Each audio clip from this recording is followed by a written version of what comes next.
तो 6th month में definitely, 5th में चाहे कुछ महिलाओं को ना महसूस हो, बट 6th में 100% प्रेग्नेंट लेडीज़ को बच्चे की मूवमेंट या बच्चे का हिलना पता चल जाएगा। अब बेबी बम्प जैसे जैसे एनलार्ज होता है तो पेशेंट का सेंटर ऑफ ग्रेविटी शिफ्ट हो जाता है।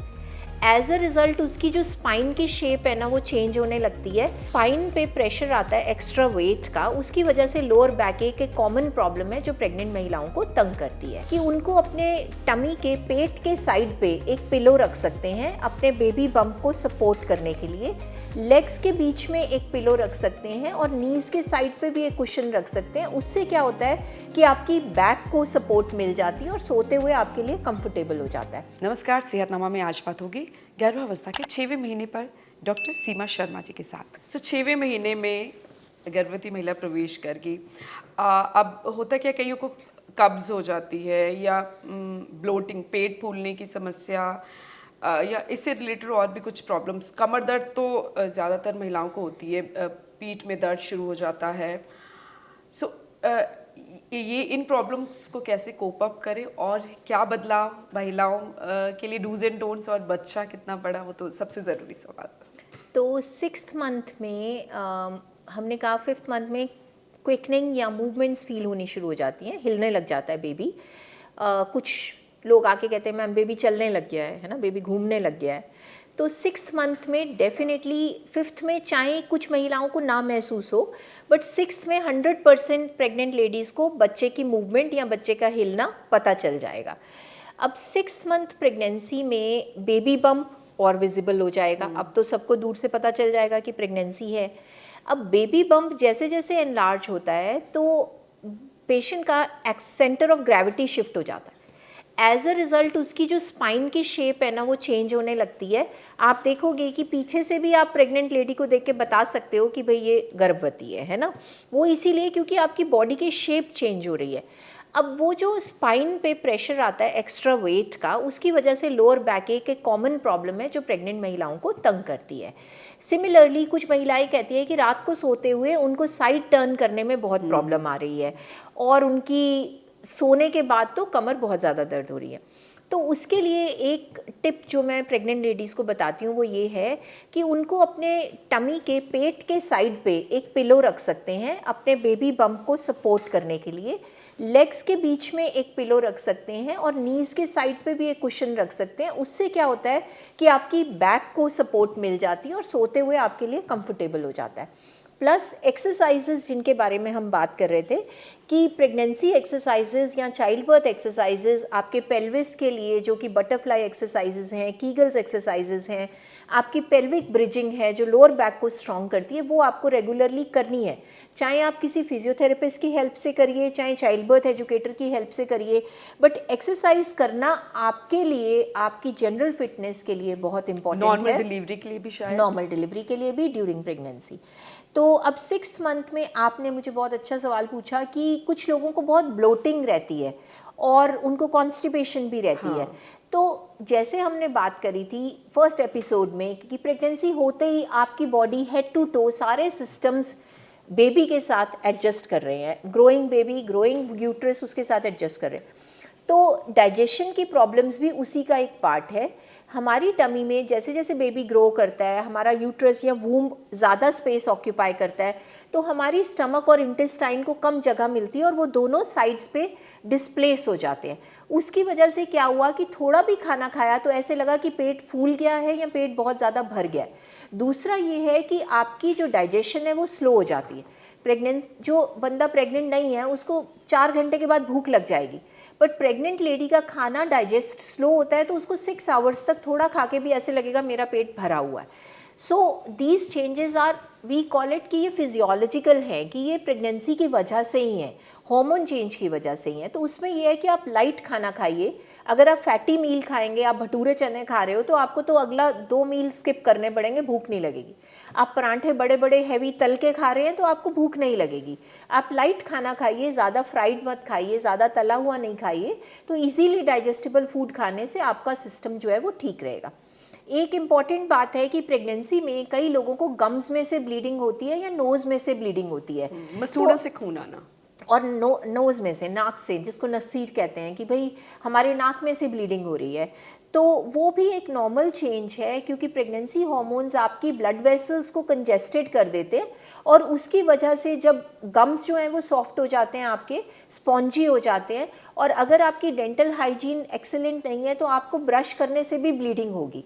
उसका सल्यूशन ये है कि आप अपने डेंटिस्ट को मिलिए, अपनी ओरल हाइजीन के लिए एक बार चेकअप कराइए और सॉफ्ट ब्रश यूज़ करिए और घबराइए नहीं। नेज़ल ब्लीड के लिए भी टेंशन करने की ज़रूरत नहीं है, ये प्रेगनेंसी का नॉर्मल चेंज है। यस, अपना ब्लड प्रेशर ज़रूर चेक कराओ, क्योंकि अगर आपका बीपी बढ़ रहा है तो वो उसकी एक निशानी हो सकती है, बट अगर आपका बीपी नॉर्मल है फिर आपको टेंशन करने की ज़रूरत नहीं है। कौन सी दवाइयाँ सप्लीमेंट्स इस वक्त आप कंटिन्यू करते हो देखिए, और टेस्ट कुछ होते हैं? हाँ, एक हमने जो आपका आयरन कैल्शियम शुरू करा है, विटामिन डी, वो थ्रू आउट प्रेगनेंसी चलेगा, वो 9 मंथ्स तक चलेगा। टेस्ट 6 मंथ्स में यस ऑफ कोर्स हम कराते हैं। एक हम आपका HB दोबारा टेस्ट कराते हैं देखने के लिए कि मदर अनीमिक तो नहीं हो रही है। यूरिन टेस्ट कराते हैं देखने के लिए कि यूरिन इन्फेक्शन तो नहीं है, क्योंकि यहाँ हम बात करते हैं यूरिन की फ्रीक्वेंसी की, कि प्रेग्नेंट मदर्स को ना बार बार यूरिन जाना पड़ता है, क्योंकि उनका जो यूट्रस ग्रो करता है वो ब्लैडर पे प्रेशर देता है और उनको ऐसी फीलिंग आती है कि मेरे को यूरिन आया। सो ये नॉर्मल है, आपको इसमें यूरिन होल्ड नहीं करना है, हेजिटेट भी नहीं करना है। बस ये है कि रात को पानी कम पीजिए ताकि आपको रात भर यूरिन ना पास करना पड़े।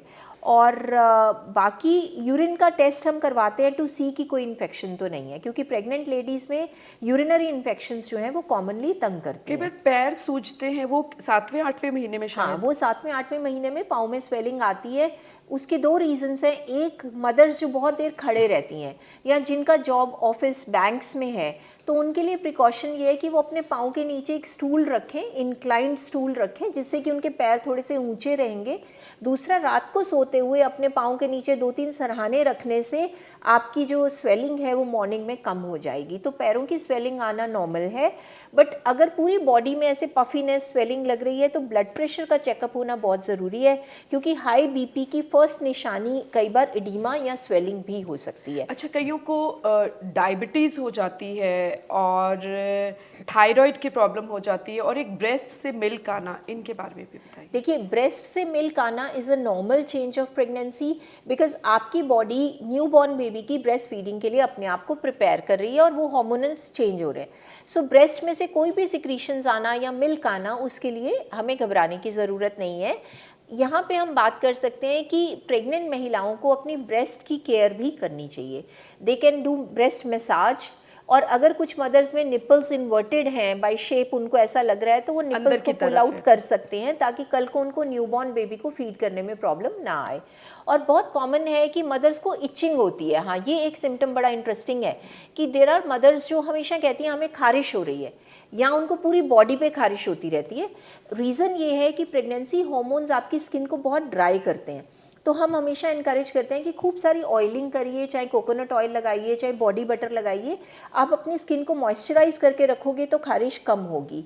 यहाँ पे एक और इम्पॉर्टेंट चीज़ मैं बताना चाहती हूँ, अगर प्रेग्नेंट लेडीज़ के हाथों में खारिश है या पाँव के सोल्स पे खारिश है, तो फिर हम लिवर फंक्शन टेस्ट करते हैं, क्योंकि प्रेगनेंसी की वजह से, जैसे आपने बोला डायबिटीज़ हो जाती है, इसको जेस्टेशनल डायबिटीज़ कहते हैं, कि प्रेगनेंसी के हार्मोन चेंज से ही आपको डायबिटीज़ ट्रिगर हो गई।